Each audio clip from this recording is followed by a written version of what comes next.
Welcome to the Rise to the Challenge podcast. Joining today, he's a singer, songwriter, DJ, former Real World and the Challenge cast member. It's Davis Mallory. How are you doing today, Davis? I'm good. How are you doing today? Doing good. We are so excited to have you on the show to talk about your rise to the challenge. What we like to do with all of our guests is go right to the beginning. Talk about where you're from and what did you like doing growing up? Yeah, I'm from Atlanta, Georgia, and I liked fishing. And like when I was a little kid, I was obsessed with catching frogs. Did you grow up in kind of like not a city area, but like kind of where there's like fields and country where the frogs were, or?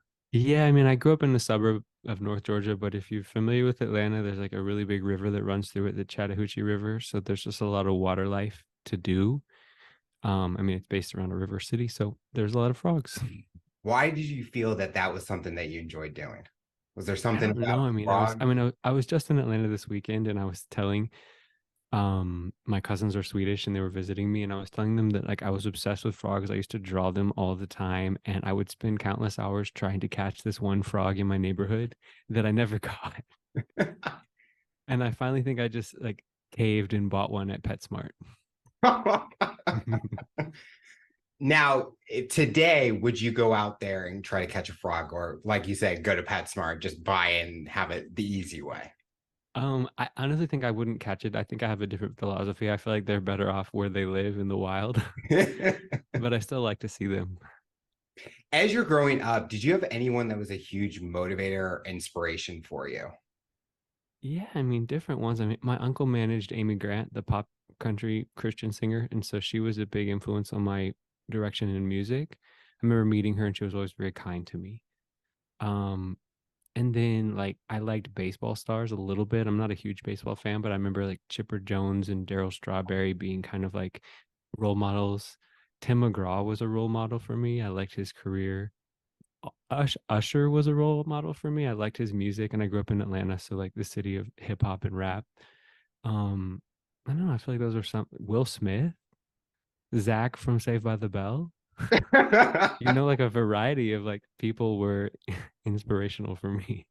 And I like how you hit different areas. It wasn't like one specific like industry because you probably found something from each one of them that maybe the other person didn't have that you Mhm. or you inspired from. So I Yeah, think a lot of people can relate with the different areas that you looked at as yeah, inspiration. yeah, Did you face any challenges growing up?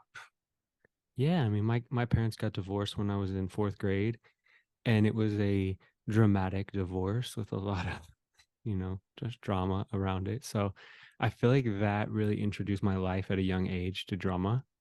Um, and my mom remarried. Actually, like sadly, my stepbrother died this weekend, and so I'm kind of revisiting that chapter of my childhood just this weekend as I went home to his funeral. And there's a lot of history there with my family, and yeah, I mean that was probably my earliest experience with challenges.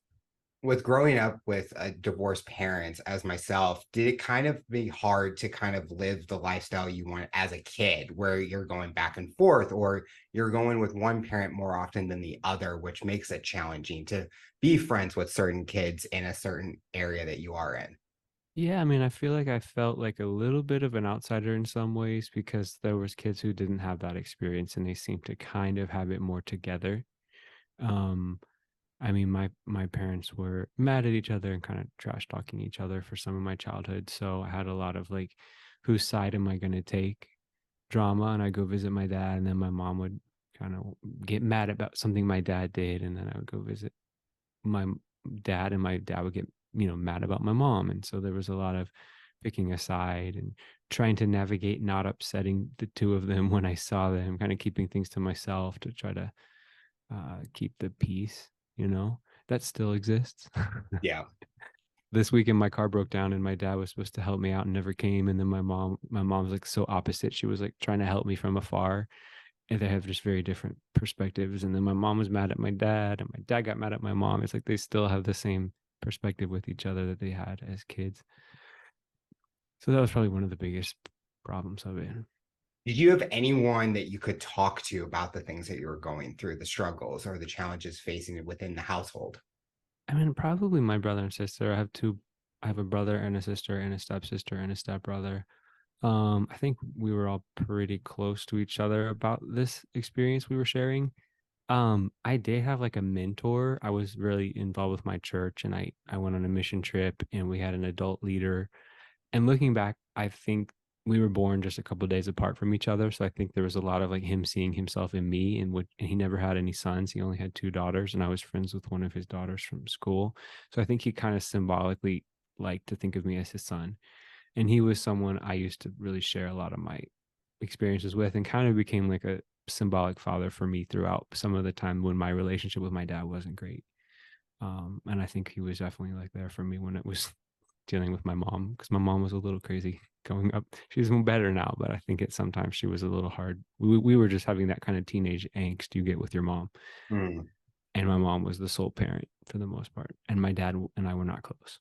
So Was that church group a big part of your journey as you're getting older and kind of played a big role in what was next for you?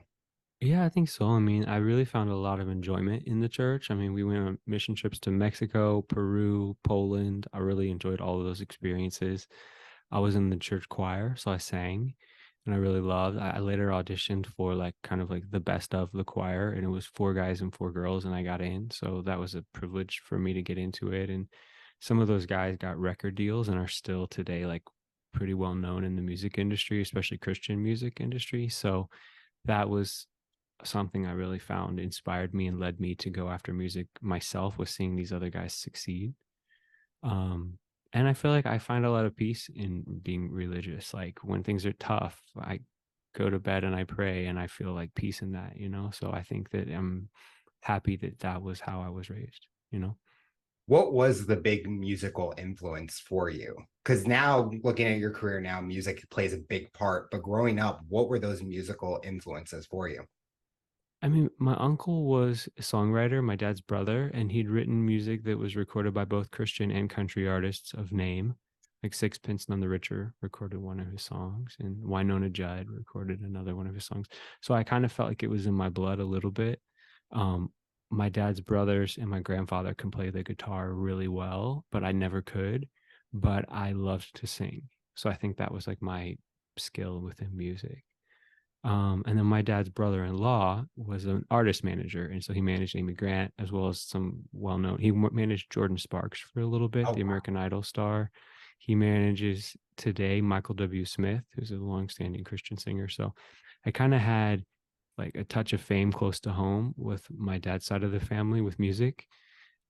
I think I went through a lot of years of self-doubt. Like I knew I was good, but I didn't know if I was good enough to make it. And I never went the traditional route of going on a reality show and competing in front of America's eyes as a singer. So I think in some ways I kind of limited my visibility in the world's eyes as a singer by not doing that. Instead, I did the real world, which didn't show me as a singer at all on that show. And so, it didn't really set me up for musical success. Sometimes we're asked that fun question, what's that dream job that we are always wanting? As you're going through your teenage years, what was that dream job that you were wanting to go for? Sometimes it was like being somebody successful in music. And I didn't know if that meant to be somebody like a judge on American Idol or a record label CEO or to be a singer. I think at the forefront of it all, it was to be a singer, though, like to be John Mayer or Britney Spears or somebody like them. That was like kind of the dream, you know? Did it ever come across your mind to go into that path, like try to do all those like local areas, clubs, kind of area spots to get that singing experience? Or did you go through the education route or did you go right into the workforce? For me, I think I suffer from and still suffer from a little bit of stage fright. So I'm not the kind of guy that was just on stage playing for strangers as a young kid with building an mat, building fan Mhm. bases, doing it that way. Um, I started a little later with being more musically driven. Like I finished my time on the real world, and then I ended up getting a job at a record label and thought maybe that's where I wanted to grow my career. And after 2.5 years of working at a label, I realized it wasn't really where I wanted to be forever.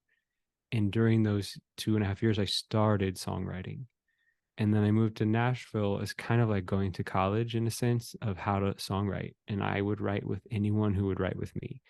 And sometimes I wrote with really successful people, and sometimes I wrote with really unsuccessful people who were just learning and didn't know what they were doing. And between all of that, I learned how to songwrite and started working with producers. And some of them were charging, pretty much nothing. And some of them were kind of expensive. And a lot of them were not capturing my sound. They could kind of make a song, but it didn't sound cool. And so it took a long time of trying to chase my sound and find someone who could actually do a good job, of producing something that I would be proud of to put out into the world. So, I mean, they say it's 10,000 hours. I mean, I've been in this career for at least 10 years now. I mean, 10 years will be this summer. So I feel like in that 10 years of living in Nashville has been those 10,000 hours of, trying to get good at this. A big part of your journey was the real world opportunity. How did that opportunity come about? And was this something that was always envisioned for you to go for? I watched The Real World a lot during my high school years and really thought maybe it'd be cool to be on that show. I saw those big personalities and those pretty people and wanted to be one of them. I tried out in college, like my final year of college. So my first job after college was The Real World, technically. Like I graduated college, and then 2 weeks later, I started filming. I tried out at a bar in an open call forum where they had, everybody just showed up and got a number, and then we're called in 10 people at a time. And I don't think at first the casting director really knew what to do with me. So he didn't greatly show interest in me, but they made me fill out a pamphlet that he told me would take about an hour to fill out. And I think reading through my answers, he found some comedy in what I wrote and called me back for a second day of interviews. And then I think in a way they kind of got hooked on me in the one-on-one interview because I told my mom I think they're interested in me. And then my mom was like, please don't do on that. Please don't go on that show. So I eventually called and said, I'm not going to go on with the show anymore. My mom doesn't want me to do it. And then that's when I realized they really wanted me, and they started talking me into continuing on with the show. And then I was like, oh, I got this in the bag.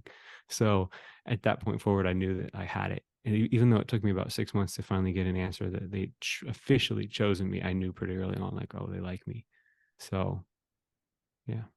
With the real world, you're basically showcasing your life in a way, or really exposing things about your life, your earlier days. What was the one thing you were worried about that when it aired, you didn't know what the reaction was going to be from the viewers? I mean, it would obviously be probably my fight with Tyree. Um, I hate to bring it up because it's kind of something I'd love to bury and just move on Mhm. from, but it's like that situation was alcohol fueled and kind of to me a blur. And so I feel like that was the thing I was most dreading for seeing out on TV. Is there anything from that show that you are proud of? Like, this was an experience that I will remember because it taught me something about myself. I mean, I think I tried in a lot of ways to really step up after that moment and really be on my best behavior. Um, Alcohol really kind of like tarnished my reputation because anything I'm embarrassed from was when I was drunk. And anything that I felt like showed sort of like my true character was when I was sober because I felt like that was when I was making level-headed decisions. There's little moments like I remember we were all excused from Outward Bound because three of us were sick, but four of us were healthy. So three of us went home, and the sick ones decided to never return. But I started feeling better after day one. So I decided to go back and continue on. And they were surprised to see me, but I just felt like that was me showing like I will work if I'm healthy. I'm not going to just play the sick card and not have to go through the tough times. And the other two stayed home and just drank and partied. And I felt like that was one of the moments where I felt like I was proud of myself. Do you feel that if the show was still on today, or they were still doing the real world, and where you are at now, would you have probably applied for it? Or do you feel at the time that you were on it was the perfect time because it's helped you grow to where you are today? I mean, I think I told someone just very recently that if I was given the opportunity to do the show again, I'd probably do it again. So, I mean, that says something. But if I was I don't think I would apply for it right now. I mean, I haven't applied to be on a reality show. So I think that says something. I'm Yeah. not like looking for these moments either. So I'm not chasing that. Although I have applied and would consider doing like a singing related show. So The Voice, American Idol, even the one that just didn't do too well called The American Song, I think. It was like a Eurovision type show where Okay. every 50 Yeah. states had a contestant. They actually had me um, in consideration for Tennessee, but Oh, I think I'm not too country enough to really be the stereotypical wow. Tennessee. And the other place that I could have represented would be Atlanta, but I'm not too hip hop enough to really represent Atlanta. So I feel like they didn't really know how to place me. See, why do they have to stereotype like areas? Like, oh, if you think of Tennessee, it's country music. Where nowadays country artists are doing pop and then Yeah. hip hop, they're doing country. I mean, you shouldn't have to stereotype the Yeah. I style of mean, music. and then another place that was like a big part of my life was Florida. But then when you think of Florida, you kind of think of Miami and then you think of Mhm. Latin music. So it's like I'm doing pop music. So I would almost have to just like represent a state I'm not even really from to represent the sound that I'm making, you know?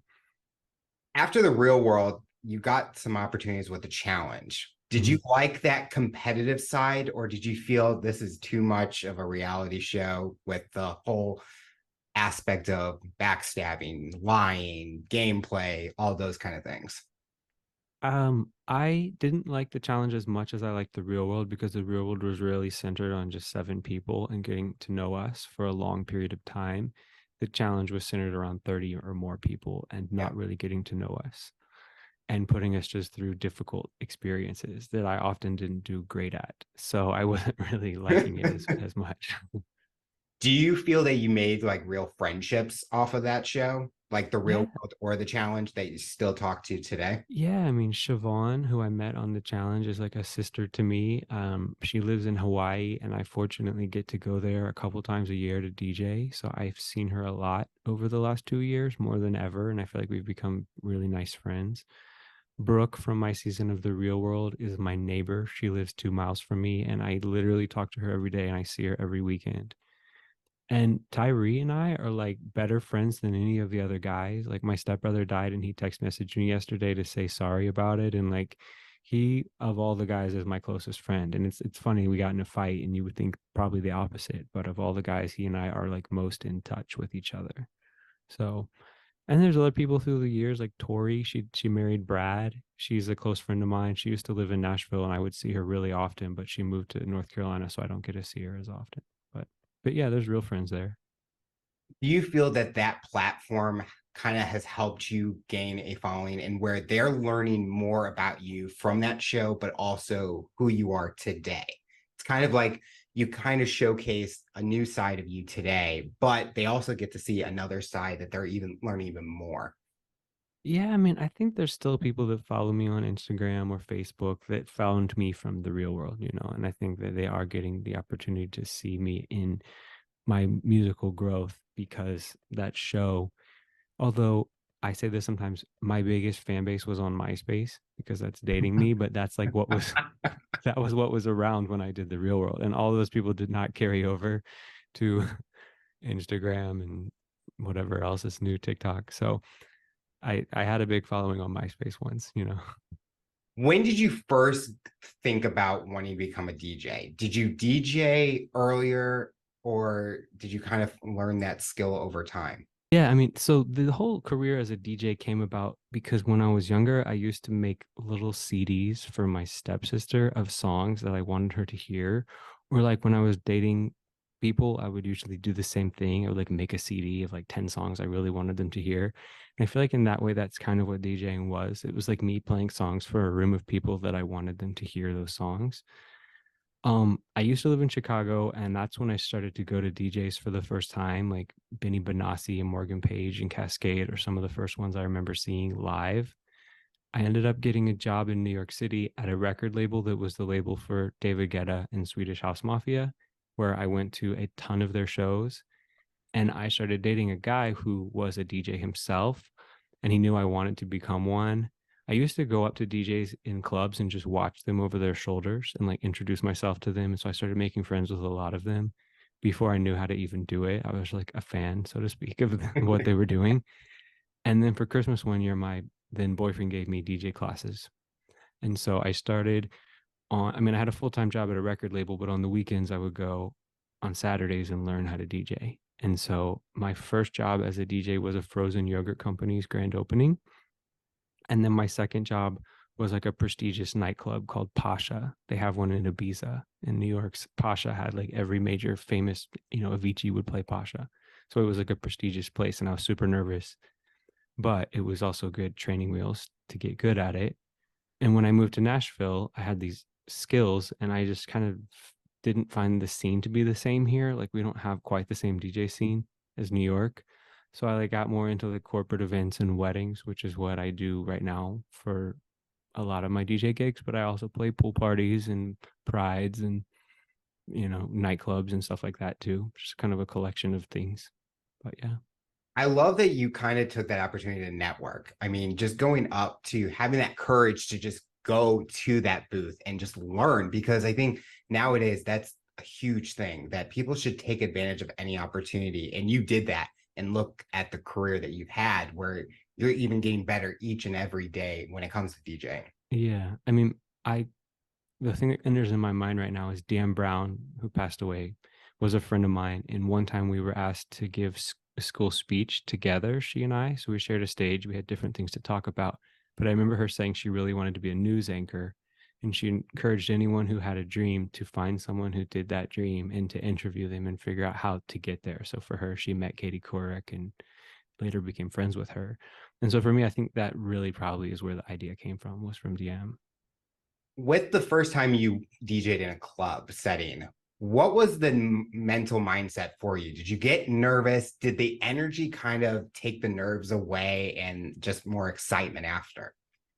I mean, clubs always kind of cause an adrenaline rush inside of me, especially when I'm like kind of feeling the vibe and I'm making quick changes and I'm having a good time and I'm watching people dance. So I remember my club experience, though some of my transitions were kind of what you would call a train wreck, where it's not a perfect blend between the two songs because I was so novice.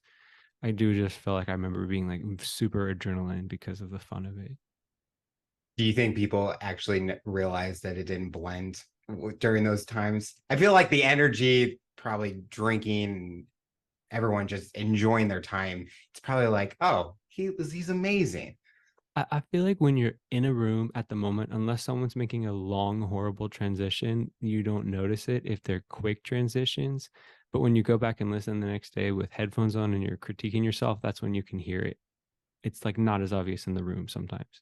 Are you someone that gets critical from your performances and you kind of take like analyze like, oh, I could do better, or this I might change it for the next time so that you are ready?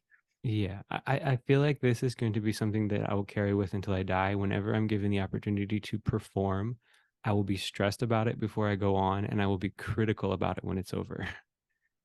I can agree with that from an interviewing standpoint. I get to it, I'm nervous because I'm like, is this person gonna like me or not? And then I get into it, and I'm like, why was I nervous about this? Like, it's I've done so many of these that it's like it should be natural. And then I get after I'm like, okay, I could have not asked him this question, or maybe I could have said it differently. I may be confused. So I kind of can relate from where you're coming from a music standpoint. Is there an event that is like that dream spot that you want to DJ out of all the events out there? You did tell me early or before the interview you're going to Europe to work. Yeah. Your Yeah, dream spot? I mean, I've been invited to DJ at Stockholm's Pride. I've sang at Stockholm's Pride before, so DJing will be my first time doing that. I'm a little nervous because they're fans of Eurovision, and I don't usually play Eurovision in my sets. I usually play like mainstream pop and like country and rap, and I don't even know if they know some of the songs that I would probably play for them. Um, but I feel like getting to a place where I might play Coachella or Lollapalooza or those kinds of name brand music festivals as a DJ would be fun for me. Talking about your music journey, you do write songs also. What do you remember the first song you wrote and what was it about? Yeah, I was friends with a girl in Chicago who told me her boyfriend was a music producer. So she introduced the two of us, and I did my very first songwriting session with him. And the song was called Tomorrow. And I think I only wrote the chorus. I didn't write a bridge or verse. and we never did anything with it, but he and I are still friends today. Um, and then I remember when I lived in New York, I started to kind of like somebody sent me a couple instrumentals, or I would find them somehow. Anyways, I used to just write from home over instrumentals, and I never released a single one of them. But that was also in my sort of like early days of learning how to write. What would you say your music style is? I know that sometimes people don't like to generalize them, but what would you say your music style is if someone is listening to you for the first time? Yeah, I mean, I feel like when someone comes over to Spotify, they're gonna hear sort of like a happy sounding pop dance hybrid with like little influence of country in the way I sing a song, or maybe a little bit of R&B, but more so sort of like happy dance pop. When you're writing, what is the mission or the message you're sending? Is it from personal experiences, things that are going on in the world, or just you had this vision and you're writing the words to that?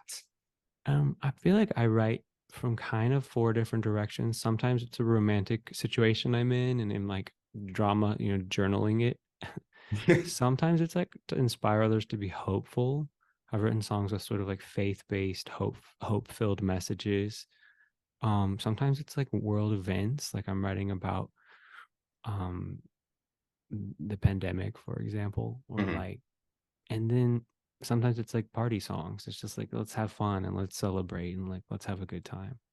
So Is there usually like a certain time of the year that you focus on one certain area, or like if you're doing EPs, kind of that style? Like, I'm going to focus on this so it's not blending or mixing together.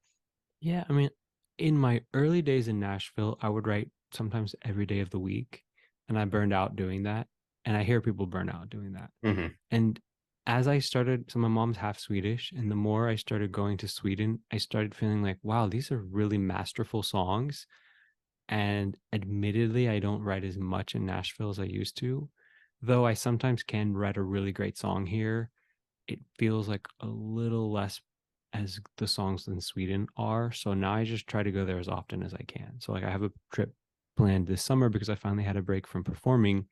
This year has had me DJ pretty much every weekend. And then in the summer, I finally got a break. So I was going to go, and I am going to go for 3 weeks over there and try to write between Netherlands and Sweden, like a week and a half at each place.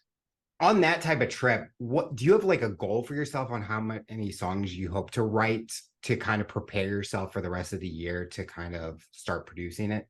Yeah, I mean, last year I went on 3 different trips to Sweden and wrote 8 songs at one publishing company and like maybe 2 to 3 at a couple others, mixed in with a few sessions in Nashville every month. And so I started to build up a catalog of music that I've begun releasing this year. So I put an EP out called American Boy of 3 of those songs, and I'm now starting to schedule more from the Sweden trip. And I mean, songs are expensive to both purchase, to acquire the rights to, and then to promote. So it's like all about timing and just maybe making a music video, for example. So it's also all about timing. So this year I'm going to Sweden with the goal of maybe writing 2 to 4 really good ones that I might release next year. Um, that's kind of the goal. What is American Boy about? Yeah, I was during the pandemic, I started dating a guy who was from Venezuela, who was under a visa that allows him to live here as it's an asylum visa because of the political unrest in Venezuela. So he cannot leave the US. And I also could not leave the US due to the global situation of the pandemic. So we just took trips around the US to places he and I had never been to before. So I went for the first time to Hawaii and Puerto Rico and went and saw the Grand Canyon and Vegas and California. And he went to New York, and I went to the South border, like El Paso, Texas border. And so the song really talks about these specific experiences and celebrating being American. I mean, he's South American and I'm North American, but that's what an American boy is really about. It's just celebrating. The song basically starts off saying, when I was younger, I dreamt to move to Paris and live in Europe. And then instead, I just went all over the USA. And now I feel this proudness of being an American boy because there's so many great things here to experience. So, When people are listening to it, do they see the connection with them with what you're writing in the lyrics? Are they able to kind of find what you're the message you're saying, but also connect at the same time? I hope to. The song is starting to like do well on TikTok. I looked today and there was like 777 people using American Boy as a soundtrack to what they're going through. And sometimes I'll scroll through and see what are they using it for, because it's interesting that they've chosen that song to use. My song Unlike Myself has like 1,500 TikToks. So it's, but it makes a little more sense because the concept on that song is how you feel unlike yourself. And so I see a lot of like transformations, maybe someone who's doing a drag transformation or like a makeup transformation, or I saw this one guy say he was like, eating carbs, but he's not supposed to. So doing things that are kind of unlike your normal self. I see a lot of people use that song for that concept, but American Boy has just been used more as just sort of like feel good music or people just enjoying what they're doing. I haven't really seen a true um, connection theme between everyone's video, but it could be used just as like a travel vlog of traveling within the US. Is that exciting to know that a lot of people are utilizing your songs in their story and then their kind of TikToks and being able to, one, it's a way for your song to get promoted to another audience that maybe has never heard of you before because they see the song or hear it. They're like, oh, I want to hear this in full, or I want to know a little bit more. And that's a way to kind of generate new listeners. Yeah, I'll be honest, I hadn't had that happen until this year where someone on TikTok was really heavily using my songs. And then with this American Boy EP, each of the three songs started to get used a lot. And it surprised me because I looked one day and it was like 300. And then the next day it was bordering on 1,000. And right now, Unlike Myself is like, oh, getting close to 2,000. So I'm like, wow, people are really liking this song. And it really caught me by surprise. And I was like kind of freaking out. I'm like, how did this happen? Like, where did they discover it? Why is this happening? But I mean, yeah, it's great to see. You kind of talked about making music videos, and with your Instagram or content creation, you showcase a little bit of those music videos. Is that something that you enjoy doing where you kind of can envision of sharing those videos, or you really involved in the creative direction of those? Yeah, I mean, I feel like I love to act, and though I'm not acting in any movies or TV series, I am acting in my music videos. So it's kind of that way of thinking where you are the Tyler Perry, so to speak, where you Mhm. are like writing the story and you're acting in it as well. That has been my way of like showcasing my acting abilities and like my storytelling. So I just filmed a video a week ago called for a song called Fun as Fuck. And I realized there's a lot of very strong visuals in it. There's like a lyric that says, Grandma's in the corner, what she's selling, take a guess.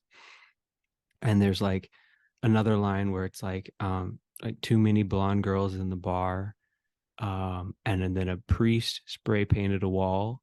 And I was starting to think like, who am I going to get to act all these characters out? And I ultimately chose to do it myself. So I played all three of those characters, like a girl with a blonde wig, a grandma, a priest, and I like loved it, because I mean, if you think like Eminem has done stuff like that, Mariah Carey, like Martin, it's like it's something I hadn't done before. Because in a lot of my videos, I'm just trying to look like a good-looking man, and I'm just very presenting very masculine imaging. So I was like thrilled but I was equally really embarrassed because I was filming some of it as a Dave and Buster's, and I was like walking into the men's room and then walking out like a grandma and being like, oh my gosh, I don't want anyone to like, and I'm in the conservative South, in Nashville, Tennessee. So I don't want anyone to report me or something. Or someone just takes a photo and is like, what's Davis doing in the Yeah, or bathroom that over too. there? Although I was pretty unidentifiable as a grandma. Is there a video that you've done that has been like an all-time favorite for you that you are like, wow, look what I created? Yeah, I mean, I think RIP is one of my more interesting videos because I wrote it about becoming sober. And I'd just been sober maybe 2 years when I wrote it. So it says RIP to the old me. But then my grandfather passed away the year that I wrote it as well. And so I like wore some of his clothes in the video and I just gone to his funeral. So it kind of, and I basically filmed a video in my home. It was my old home. But I also like when I get to go back and look at my old home in the video of a bunch of people trying to peer pressure me to drink alcohol, but I'm just saying no. And I'm saying like RIP to the old me. And then it ends with like a funeral and I'm having all these people mourn my death, and they're like, but then they go and look, and I like kind of wake up and I'm getting out of my grave, and it's like me saying like that's the death of the old me, like the old version of myself, all the regrets, like the things I did on the real world, things I did to the people in my family that I hurt, like people that I really hurt because my alcoholism made me really reckless. That was me saying RIP to that old version of myself. And like I've been sober now for 7 years, and I feel like I'm much more proud of who I am today than I was in that old version of myself. So that, and that, like Perez Hilton wrote a tweet about that video, and like it kind of started to get a bunch of views at the time. So that was cool because I used to really go to his website and discover artists that I liked, like Lady Gaga, Lily Allen, and kind of like pop stars. So I was like also like encouraged to see that he had shared it. Do you feel that with your sobriety that you've gone through and really sharing about it, that you can able to help others in the platform that you have and talk about your experience with going through that? Because some of it is been filmed and where you have people can see it at any time, but you use it as a learning stone to help yourself, but others that may be going through that also. Yeah, there was one time where Demi Lovato was sober and sobriety was like an important subject, and Billboard magazine had interviewed me about my sobriety because I was also freshly sober and I just released the song RIP, and they did like a story, and I felt like in that moment I was really like a voice for sobriety. And like I feel like because I've been sober now for 7 years, it's not so much like a hot object for me. It's not the forefront of my mind right now. Like I'm clearly an advocate for sobriety, and people that know me know that I kind of will encourage others to live a sober life. But I'm not necessarily like a sponsor for somebody right now. Like I was more like that way when I had just gotten sober. Now I'm just kind of like coasting on my sobriety. But even if you're not a sponsor, it's still you can help people with even like not telling people, oh, do this, but your experience is so valuable nowadays. I think anyone that's going through trauma, surviving, that just speaking and helping others hear it can trigger something that can say, okay, I can do this. It kind of puts the mindset of I can battle it, I can beat this. And I even think about it with being a diabetic and having those challenges where there's times I want to give up and there's times with alcohol people give up, but I know that I can reach out to people, and you're someone that they can reach out to and just learn from and talk about it, even if you're not like being that sponsor kind of person. Yeah, I mean, you just hit on a subject that's kind of a sore spot for me. My stepbrother, who passed away this weekend, was also diabetic. And I don't think I ever really knew what he was going through. I mean, I kind of heard about it through word of mouth from my mom that he was struggling with that diagnosis, because I think someone probably told him at hospital that diabetic people might die early. And so I think he kind of gave up on his life in a way, and then got hooked on drugs and really just had a bad life that I have a lot of regrets right now that he passed away, not being more of a sober advocate for him or like a better big brother for him. I feel like I was kind of selfishly living in my own circle, and the two of us had kind of just drifted apart like some people do. And then he passed away this week, and I feel like I live with a lot of regrets. And I feel like going forward, my takeaway from this experience is that if I do see someone hurting, like I want to be more there for them, Mm-hmm. even if, I mean, I know that sometimes people have to get sober for themselves. There's no way to force anyone to get sober. They have to want it. But I just want to be like more there if I see someone hurting, just because I wish I was more there for my stepbrother. I feel that way with I want to help as many people as I can.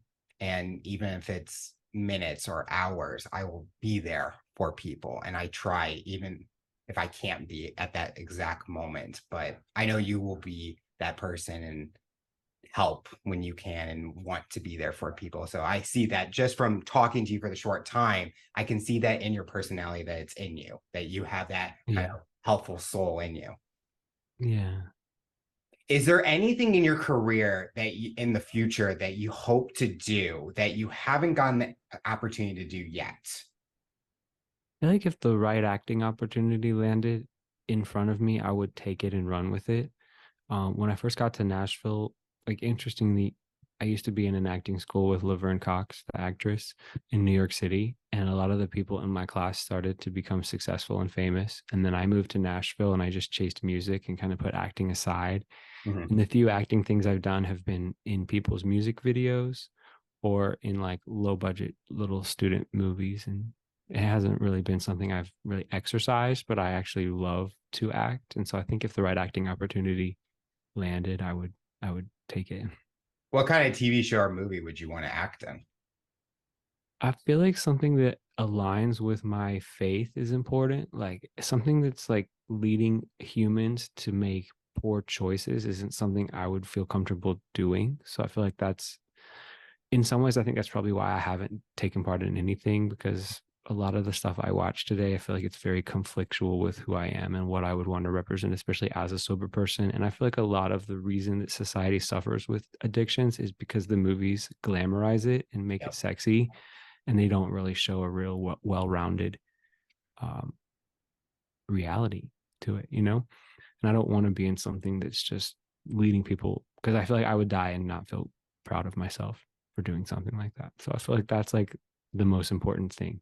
And then, but I mean, it would be nice to be in something kind of comedic where I might play multiple characters or, you know, or something serious that leads, has a positive message in it.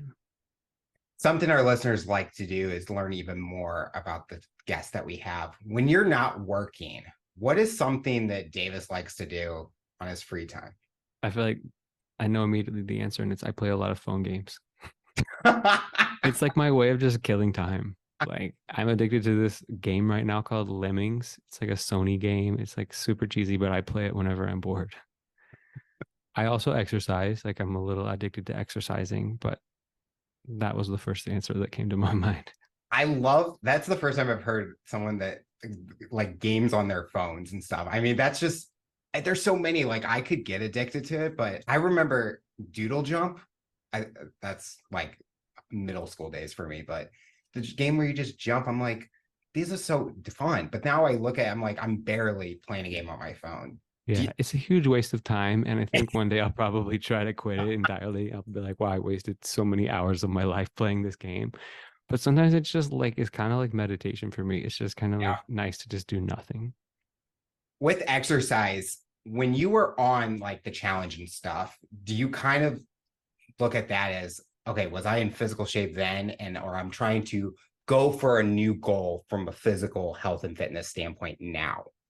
Yeah, I mean, when I did my first challenge, I look at those photos, I had like, I was super ripped. Like I was just, I mean, I was also 21. So, I mean, I was going to be in nice shape no matter what, but I was in really good shape. And then I just kind of lost, I think at some point in my like mid 20s, I just lost the energy to go to the gym anymore. I had spent so many hours in the gym and I really didn't want to go anymore. And I just got out of shape. And then I switched it up to cardio and I would just run when I needed to. And then last year with an old friend of mine, we went to Mykonos and I was admittedly like in really bad shape. I just didn't even think of it as that case. I just was like, I don't care. I wasn't working out and I was just running when I needed to. And we met this guy at a party and we went to dinner with him. And I learned over dinner that he was a personal trainer and Kylie Jenner was one of his clients. Oh, And his Instagram said, DM me for online training. And so I wrote him a message after meeting. I'm like, hey, would you make an online plan for me? Because he lives in Mykonos and I don't. So he wrote me up a workout routine that lasted 6 weeks. And then at the end of 6 weeks, we would change it up a little bit. And I'm going on close to an actual year now working with him. And I've like my body's transformed greatly from then to today. And I like the way he does it. Like he just draws pictures and he gives you basically 4 days a week you have to work out and you get 3 days of rest. And he gives you dietary guidelines. And then it's my job to just figure out when I can do those 4 workouts. And then 6 weeks it changes. And sometimes at the end of 6 weeks, I'm so ready for it to stop doing the ones that I've been doing. I'm just like, hey, please give me those new workouts. So Do you have like a fitness goal that you set for yourself? Like, Yeah, there were some Instagram guys whose followings were huge, and all they posted was their self shirtless, and like I was like, I want to look like them, you know? isn't that a lot of people? They look at the photos and they're like, I just want to be like that person. Then they realize it takes like a long time to get to that. Yeah. Like, And lately, I feel like I've been eating garbage because I went to Chicago and I ate a bunch of pizza. oh, And then I came back to Nashville and like I was just kind of like off my diet. So I've been trying really in the last week to get like really strict again on my diet. you talked about traveling earlier. Is there a part or a place that you're hoping to travel to next that you haven't gotten to? I feel like Italy is on the forefront of my mind. The other day with my stepdad, after the funeral ended, we just sat down and watched Stanley Tucci's like, CNN Travel to Italy show about eating throughout Italy. And I felt like I really wanted to explore Italy for like a long time and like see all the different regions. So that's like high up, high list for me. If I go to Italy, I am not going to be on a diet for a whole week. No way. You just cannot tell me to eat healthy when you're getting real No, authentic Italian food there. exactly. Yeah. What about you? Do you have a must place? I always say Bora Bora or the Maldives. I'm a water guy. Yeah. Like anytime I go on vacation with family or friends, I always say we have to go somewhere water because I need to be on a jet ski, a boat, swimming in the ocean.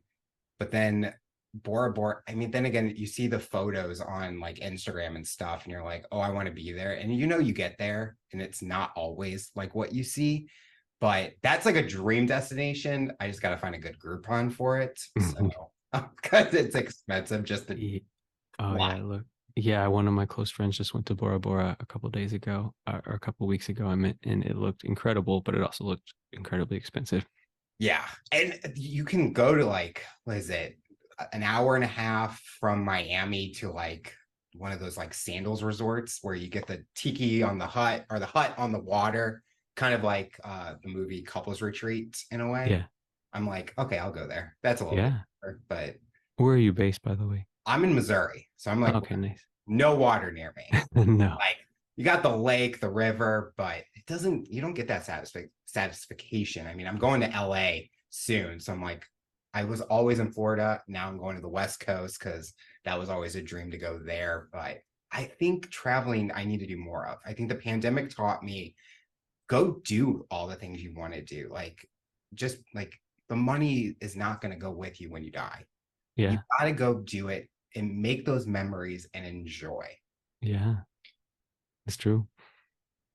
The final question I'll ask you for someone that's listening to this interview based on your journey and experience, what tips or advice would you give them to overcome obstacles, accomplish their goals, and rise to the challenge? I feel like the answer that comes to my mind is like Brene Brown's mentality about leaning into vulnerability and like if I mean I feel like there were so many times as a child where I like really felt like I needed to do something difficult, but I didn't want to do it, and I kind of like oh, the other day I had to speak at my stepbrother's funeral and I was just like, oh, I really don't want to do this, but I know that I need to do this. And then they were like, we're gonna have four speakers today. And then I was speaker three and I was just like, I gotta go up there and do this. You know, sometimes life is like that. It's like there's things you don't really want to do, but you know you have to do it. It's kind of like you just have to take the plunge and just Yep. rip the band-aid off or just like jump out of the plane, you know. But sometimes you just gotta be that person for yourself. It's really like pushing yourself. I don't know if I answered the question, No, you did. or maybe I just described the problem. But No, there's no wrong answer because everyone goes through their challenges or the rise to the challenge in their own way. I mean, I can't say I know the exact blueprint to how you rise to the challenge because I didn't live your life. I didn't go through the challenges that you faced. But I feel that someone that's listening to this interview will take something you just said, like taking the plunge, go for it. You have to go do it. And they'll motivate them to go out there and do it because they have that bucket list or that things they want to accomplish and they're like, I can't do this. They're making those excuses, but hearing you say it, they're like, I can do this now. yeah, because it always feels so much better after you finally do the thing that like Yes. something inside of you is telling you to do. Is there an item that I know you mentioned the speaking, but something that you took the plunge to do and you are happy that you did it? I mean, a lot of times it's like within relationships you're in, you have that difficult conversation with your mom or your significant other or your dad or whoever, your sibling that you don't want to have, but you feel compelled that you need to have it. And you finally get through it and you're like, wow, it feels so much better now that we had that conversation. I feel like that's really the big one that happens a lot more often in life. Well, Davis, I want to thank you so much for coming on the show and talking Yeah. about your rise to the challenge. You're inspiring so many people, and we are excited to see what the future looks like for you. Thank you, Alex, for having me on. And I appreciate, all your listeners and all the good questions.